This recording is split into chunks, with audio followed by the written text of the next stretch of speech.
అందరికీ జేబీఎం. నేను Rajesh Mahasen. Welcome to Mahasen media. చాలా రోజుల తర్వాత నారా లోకేష్ గారికి కోపం వచ్చిందండి.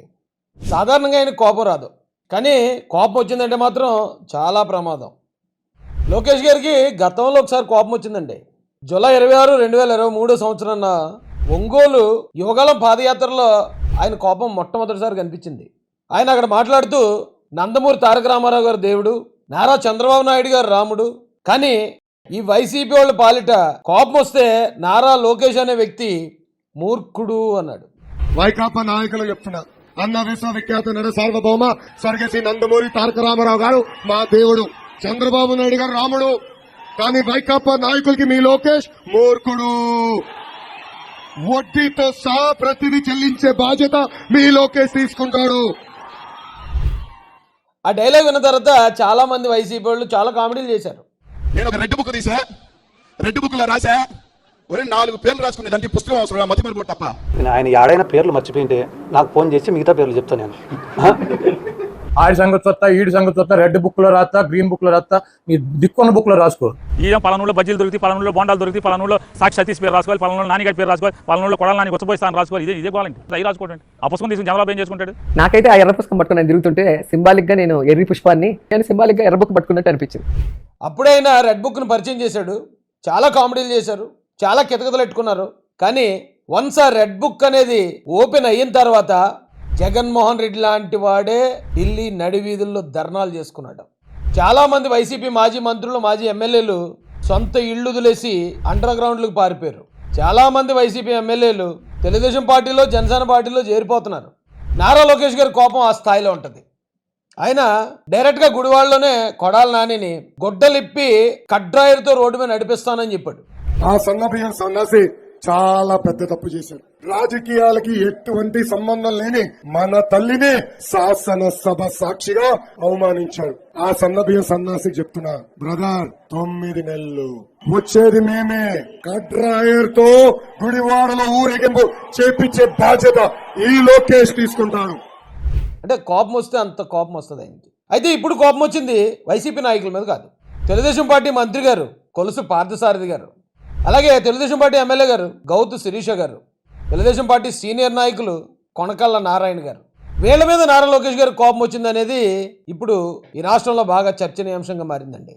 అయితే సొంత పార్టీ నాయకుల మీద నారా లోకేష్ గారికి కోపం రావడానికి కారణం ఎవరు, ఏంటి ఆ సంఘటన? మీరు ఆల్రెడీ తమ్మునేలు చూసే ఉంటారు. బురద పంది వ్యూహం. వైసీపీ వేసిన స్ట్రాటజీ, రాజకీయ వ్యూహాల్లో భాగంగా వైసీపీ సంధించిన వ్యూహమే ఈ బురద పంది వ్యూహం. మీరు అందకోపం అనే స్ట్రాటజీని చూసే ఉంటారు. అపరిచితుడు సినిమాలో తప్పు చేసిన వాడిని ఒక గుహలో పెట్టి అక్కడికి ఎక్కువ గేదెల్ని, దున్నపోతుల్ని తోలి వాటితో తొక్కించి చంపేస్తారు. అలాగే మన బాహుబలి సినిమాలో త్రిశూల వ్యూహాన్ని కూడా చూసాం. గతంలో యుద్ధాల్లో ఉపయోగించే ఈ వ్యూహాల్ని వైఎస్ఆర్సీపీ రాజకీయంలో కూడా ఉపయోగించడం మొదలుపెట్టింది. ఇలాంటి వ్యూహాల్లో ఒక వ్యూహమే ఈ బురద పంది వ్యూహం. ఆ వ్యూహం గురించి చెప్పే ముందు అసలు అక్కడ ఏం జరిగింది, ఈ ముగ్గురు నాయకులు చేసిన తప్పేంటి? సర్దార్ గౌతు లచ్చన్న గారు భారత స్వాతంత్ర సమరయోధుడు, ఈ భారతదేశంలో పరిచయం అక్కర్లేని గొప్ప వీరుడు. ఏలూరు జిల్లా నూజివీడులో ఆయన విగ్రహావిష్కరణ జరుగుతుంది. ఈ కార్యక్రమానికి ఆయన మనవరాలైన ఎమ్మెల్యే గారు గౌతు శిరీష గారిని ముఖ్య అతిథిగా ఆహ్వానించారు. ఆ కార్యక్రమానికి కొలుసు పార్థసారథి గారు, అలాగే కొనకళ్ళ నారాయణ గారు కూడా అటెండ్ అయ్యారు. అయితే ఈ నాయకుల గురించి ఒకసారి మనం తెలుసుకునే ప్రయత్నం చేద్దాం. కొనకళ్ళ నారాయణ గారు అంటే ఆషామాషి వ్యక్తి కాదండి.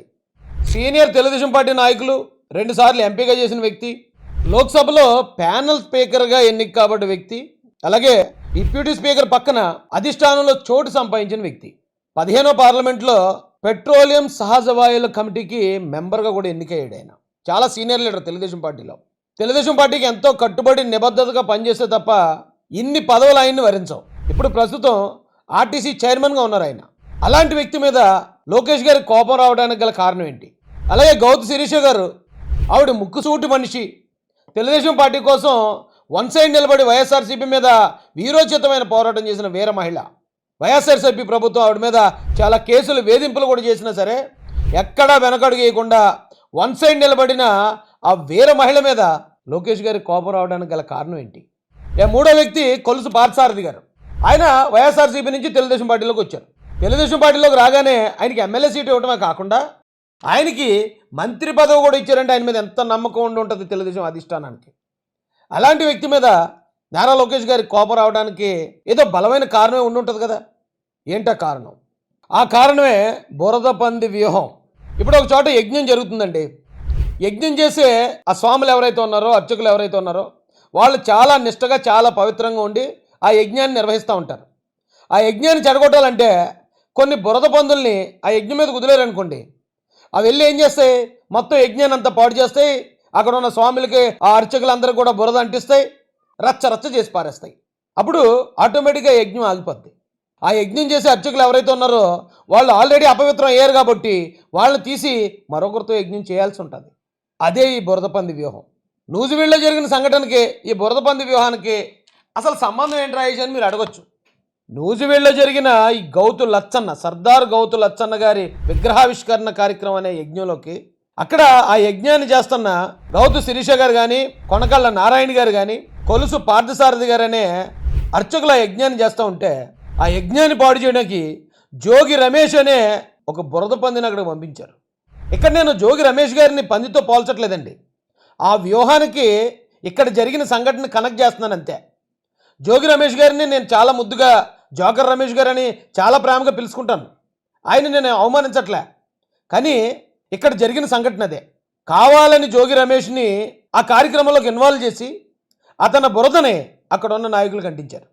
విగ్రహావిష్కరణ కార్యక్రమంలో కానీ అక్కడ జరిగిన ర్యాలీలో కానీ పిలవని పేరంటానికి ఊళ్ళో పెళ్లికి కుక్కలాడావుడు అన్నట్టు జోగి రమేష్ వెళ్ళి వీళ్ళందరి మధ్యలో నిలబడి ఆ కార్యక్రమంలో పార్టిసిపేట్ చేశాడు. వైసీపీ నుంచి ఏ నాయకుడు వచ్చినా తెలుగుదేశం కార్యకర్తలు కానీ నాయకులు కానీ తట్టుకుంటారు. కానీ చంద్రబాబు నాయుడు గారి ఇంటి మీదకి వెళ్ళి ఆయన్నే చంపేద్దామని ఆయన్నే బెదిరించేద్దామని చూసిన ఈ జోకర్ గారిని మాత్రం తెలుగుదేశం పార్టీ కార్యకర్తలు కానీ నాయకులు కానీ క్షమించడం. అలాంటి వ్యక్తిని వీళ్ళ ముగ్గురితోనూ చూసి మొత్తం కేడర్ అంతా ఆగ్రహావేశాలతో బొగ్గుమందండి. అది పాపం వీళ్ళ ముగ్గురికి తెలీదు. కానీ అదొక వ్యూహం అని అక్కడికి బురద అంటించిన ఒక పందిని పంపించి ఆ యజ్ఞాన్ని ధ్వంసం చేసి అక్కడ ఉన్న వాళ్ళకి చెడ్డ పేరు తీసుకురావాలి, తెలుగుదేశం పార్టీ అధిష్టానం దృష్టిలో వీళ్ళ మీద ఆగ్రహం రప్పించి తద్వారా అక్కడ ట్రస్ట్ మ్యాటర్స్ అనేది రేజ్ అవ్వాలని చూశారు. అంటే ఈ నాయకులు ఏమనుకుంటారు, అదేంటి మాకు తెలియకుండా జరిగింది కదా, అధిష్టానం మా మీద ఎంత కోపడుతుంది ఏంటి అని వీళ్ళు అపార్థం చేసుకోవాలి. అటు అధిష్టానం దృష్టిలో అదేంటి తెలుసు కదా జోగి రమేష్ ఏం చేశాడో, అలాంటి వాడు వచ్చినప్పుడు వీళ్ళు ఎందుకు అక్కడ ఉన్నారు, అతను ఎందుకు ఎంటర్టైన్ చేశారు అని అధిష్టానం నుంచి కార్యకర్తల దాకా వీళ్ళని అపార్థం చేసుకోవాలి. చాలా గొప్ప స్ట్రాటజీ చేశారు వైసీపీ వాళ్ళు అయితే కూటమి నాయకులందరూ కూడా అప్రమత్తంగా ఉండాలండి. ఇలాంటి బురదపంది స్ట్రాటజీస్ ఇంకా చాలా జరగబోతున్నాయి. మనలో మనకి అపార్థాలు క్రియేట్ చేయబోతున్నారు. మనకు తెలియకుండానే మనల్ని పార్టీలకి శత్రువులుగా క్రియేట్ చేయబోతున్నారు. ఈ జోగి రమేష్ని ఆ మీటింగ్లో చూసిన తర్వాత నేను ఏమనుకున్నానంటే భయపడ్డట్టున్నాడు బిడ్డ అనుకున్నాను. భయపడి పిలవని పేరంటానికి వచ్చి పాపం వీళ్ళ కాళ్ళు చుట్టూరు తిరుగుతున్నాడేమో, తెలుగుదేశం పార్టీలో చేరతాను జనసేన పార్టీలో చేరతానని ఏమన్నా రాయబారాలు చేస్తున్నాడేమో అనుకున్నాను ముందు. కానీ బురదపంది స్ట్రాటజీలో బురద అంటించడమే దాని పని. ఇక్కడ జోగి రమేష్ కూడా ఆ మీటింగ్కి వచ్చి సర్దార్ గౌతు లచ్చన్న గారికి గొప్ప గౌరవం ఇచ్చిన వ్యక్తి వైఎస్ రాజశేఖర రెడ్డి గారని, వైఎస్ రాజశేఖర రెడ్డి గారు సర్దార్ గౌతు లచ్చన్న గారు ఒకటే అన్నట్టు అక్కడ పిచ్చి ప్రాలాపన పేలాడు.